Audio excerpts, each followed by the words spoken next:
నమస్తే మిత్రులారా, మన ఛానల్లో ముఖ్యమైన వార్తలతో పాటు అనేక అంశాల మీద లోతుగా సమగ్రంగా విశ్లేషణ చేసి అందిస్తున్నాం వీడియోలు.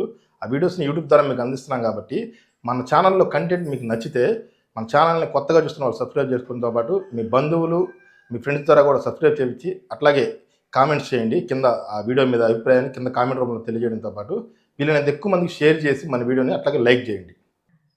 H1B వీసా మీద ట్రంప్ సర్కార్ ఏదైతే ఉందో అది భారీ షాక్ ఇచ్చిందని చెప్పాలి.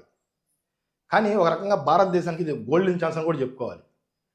అమెరికా అధ్యక్షుడు ట్రంప్ ప్రకటించిన కొత్త ఆదేశం ప్రకారం యుఎస్ కంపెనీలు ఏవైతే ఉన్నాయో అవి H1B వీసాపై విదేశీ ఉద్యోగులను నియమిస్తే మాత్రం ప్రతి సంవత్సరం $1,00,000 అంటే సుమారుగా ఇండియన్ కరెన్సీలో 88 లక్షలు ఆ ట్రంప్ సర్కార్కి చెల్లించాల్సి ఉంటుంది.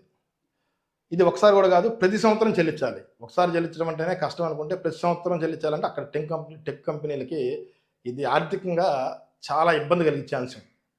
దీని అర్థం ఏంటంటే ప్రస్తుతం యుఎస్ పౌరులు కానీ చాలామంది అంటే విదేశీయులు అనేక మంది భారతీయులు ఇటు భారతీయులు అయితే భారతదేశానికి తిరిగి రావాల్సి ఉంటుంది, చైనా వాళ్ళు అయితే చైనాకి, అట్లా విదేశీయులు అయితే ఆ దేశానికి తిరిగి రావాలి ఈ ట్రంప్ తీసుకున్న నిర్ణయంతో.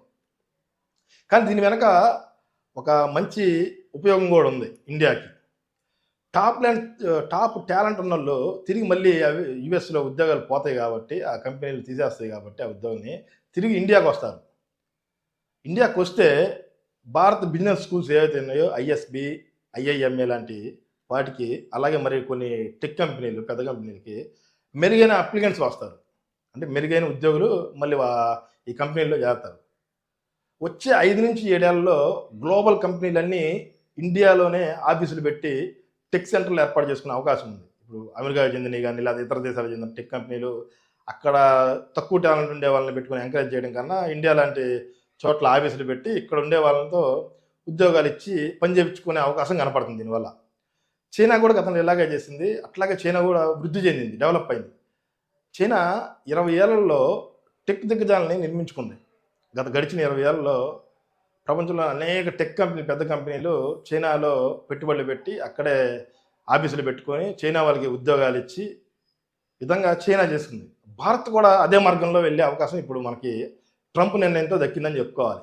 ఇక్కడ గమనించాల్సిన విషయం ఏంటంటే H1B వీసా దరఖాస్తులో కూడా ఈ 71% మంది భారతీయులే ఉన్నారు. ఈ వీసా అప్లై చేసే వాళ్ళు ఇండియన్సే 71% ఉంటే చైనీస్ వాళ్ళు 12% మాత్రం ఉన్నారు. మిగతా యావరేజ్గా ఉన్నారు. కాబట్టి ఇది కొంతమందికి తాత్కాలికంగా ఇండియన్స్కి ఇబ్బంది అయినా కానీ దీర్ఘకాలంలో మాత్రం ఇండియాకి ఇది చాలా కలిసి వచ్చే అంశంగా కనపడుతుంది. ఎన్నాళ్ళగానో భారత ప్రభుత్వం ప్రతిభని అంటే టాలెంట్ని నిలుపుకోవడం మీద దృష్టి పెట్టలేకపోయింది. మన ఇండియన్స్ బయట దేశాలకు వెళ్ళిపోయి అక్కడ వాళ్ళ టాలెంట్ని ఉపయోగిస్తుంటే దాన్ని వాళ్ళని ఆపడం మన వల్ల కాల, ఇండియా ప్రభుత్వం వల్ల, ఇండియాలో ఉన్న ప్రభుత్వాలు కాల. అందరూ అమెరికాకు వెళ్ళిపోయేవారు. ఇప్పుడు అమెరికా అధ్యక్షుడు డొనాల్డ్ ట్రంప్ భారత ప్రతిభను నిలుపుకోవడంలో ఒక రకంగా ఆయన తీసుకున్న నిర్ణయం మనకి మేలు జరుగుతుందని చెప్పుకోవాలి. భారతదేశాన్ని మళ్ళీ గొప్ప దేశంగా మార్చినందుకు అధ్యక్షుడికి వాస్తవానికి ఇలాంటి నిర్ణయం తీసుకున్నందుకు ట్రంప్కి మనం శుభాకాంక్షలు కానీ అదే కృతజ్ఞతలు కూడా చెప్పాలి. వాస్తవానికి ఇప్పుడు తీసుకున్న ట్రంప్ నిర్ణయం కరెక్ట్గా ఇండియా వాడుకుంటే మనం చాలా డెవలప్ అవడానికి ట్రంపే మనకి హెల్ప్ చేశాడని చెప్పుకోవాలి. మరి దీని మీద మీరేమనుకుంటున్నారనేది, ఇది మనకు సవాల్ అంటారా లేకపోతే మంచి అవకాశంగా మన ప్రభుత్వాలు వాడుకుంటాయా అనేది కింద కామెంట్ రూపంలో చెప్పండి.